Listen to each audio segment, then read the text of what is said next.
आप ऐसे समझ सकते हैं स्टॉक एवरेजिंग को कि आपने मान लीजिए कोई भी शेयर 100 रुपए के दाम पे खरीदा है और एवरेज भी दो तरीके के होते हैं, एक नीचे जाते हुए एवरेज होता है, एक ऊपर जाते हुए भी एवरेज होता है।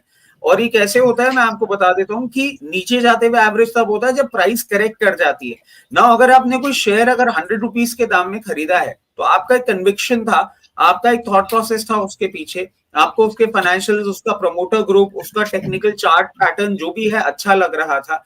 Now anyhow because of n number of reasons the prices have corrected, and if the reasons behind your buying has not changed, तो आपको वही शेयर जो आपने 100 रुपए के दाम में खरीदा था वो 75-80 रुपए के दाम में अगर आपको मिल रहा है, you are getting a better value.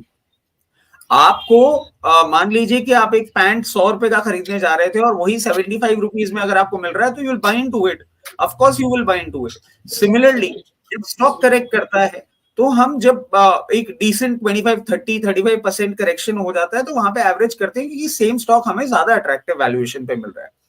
अब दूसरी एवरेजिंग क्या होती है? दूसरी एवरेजिंग ये होती है कि हम ये देखते हैं और इसके पीछे का एक बहुत बड़ा एग्जाम्पल भी मैं दे सकता हूं, ईज माई ट्रिप।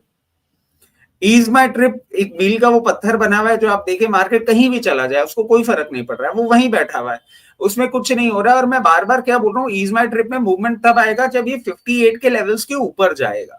सो नाउ अब आप एक और काम कर सकते हैं, करंट लेवल्स पे आप नहीं खरीद रहे हैं क्योंकि आप फंड नहीं अभी अपना ब्लॉक करना चाह रहे हैं ऐसे स्टॉक में जो नहीं चल रहा है, बट देन इवेंचुअली वो चलना चालू होता है, 58 के ऊपर वो ब्रेकआउट देता है और वहां 2-3 दिन ट्रेड कर लेता है, then you infuse your fund into it.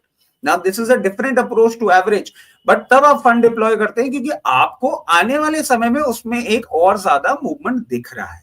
तो ये दो पॉलिसियां होती हैं, हर इंसान का अलग अलग पॉलिसी होता है, हर इंसान का अलग अलग थॉट प्रोसेस होता है, बट एवरेज दोनों तरीके से होता है।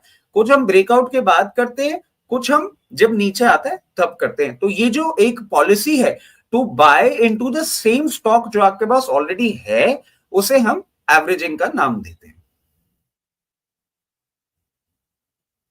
मैम आप म्यूट पे हैं। जी, तो समझ लिया कि स्टॉक एवरेजिंग होता क्या, सर ने बता दिया। Arun sir, moving forward please have a look on